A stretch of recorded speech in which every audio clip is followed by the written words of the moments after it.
Allah berfirman, A'udzubillahi minasyaitonirrajim.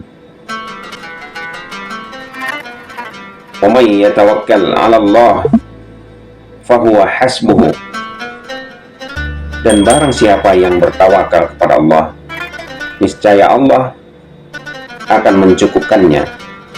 Quran Surah At-Tolak ayat 3. Artinya Allah akan mencukupkan untuknya segala apa yang dia butuhkan dari urusan agama dan dunianya. Maka orang yang bertawakal kepada Allah Subhanahu wa Ta'ala hatinya kuat, tidak dapat dipengaruhi oleh prasangka-prasangka buruk, tidak dapat diguncang oleh peristiwa-peristiwa yang terjadi, sebab dia tahu bahwa hal itu termasuk tanda lemahnya jiwa dan perasaan takut yang tidak beralasan. Dia juga tahu bahwa Allah Subhanahu wa Ta'ala menjamin sepenuhnya orang-orang yang bertawakal kepadanya. Dia yakin kepada Allah Subhanahu wa Ta'ala dan tenang karena percaya akan janjinya. Dengan demikian hilanglah kesedihan dan kegelisahan. Kesulitan berubah menjadi kemudahan, kesedihan menjadi kegembiraan, dan perasaan takut menjadi rasa aman. Kita memohon kepada Allah Subhanahu wa Ta'ala,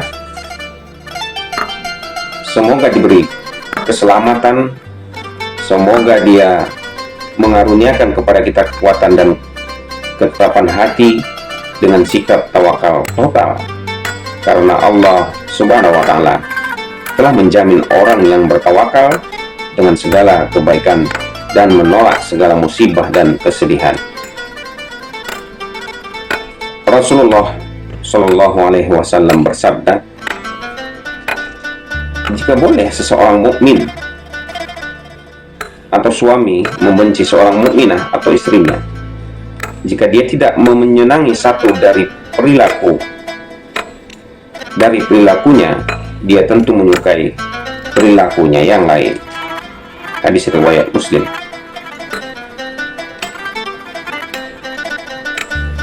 Di dalam hadis ini ada dua pelajaran penting.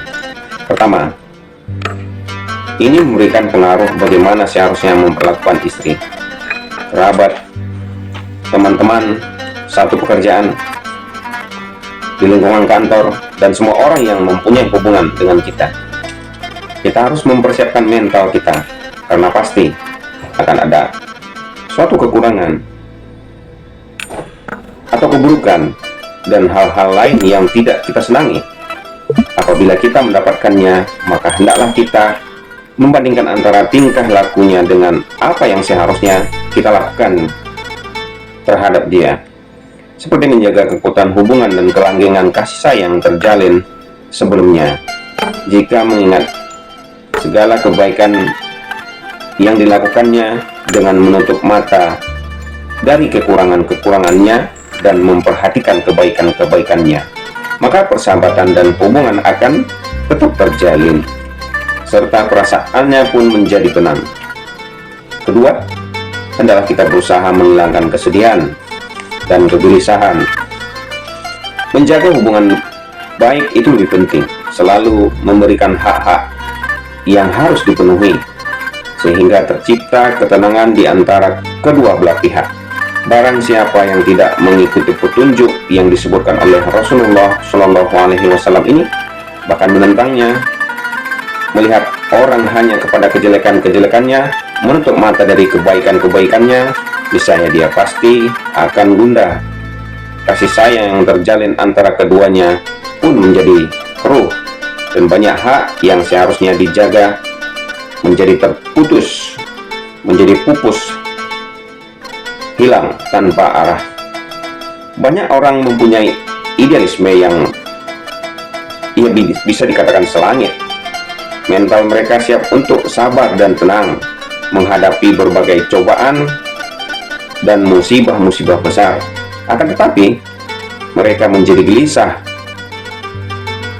dan kusut perasaannya ketika menghadapi masalah-masalah kecil, akan disebabkan oleh karena mereka hanya mempersiapkan mental untuk menghadapi masalah-masalah besar. dan tidak untuk menghadapi masalah-masalah kecil. Ternyata hal itu membahayakan dan mempengaruhi ketenangan mereka.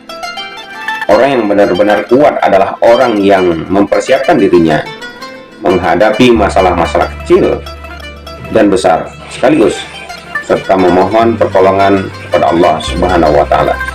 Dia juga mengharap agar urusan mereka tidak diberikan atau dibebankan kepada dirinya sendiri, walaupun hanya sekedar mata. Saat itulah masalah kecil dan besar mudah dihadapi, sementara jiwanya tentram dan hatinya tenang.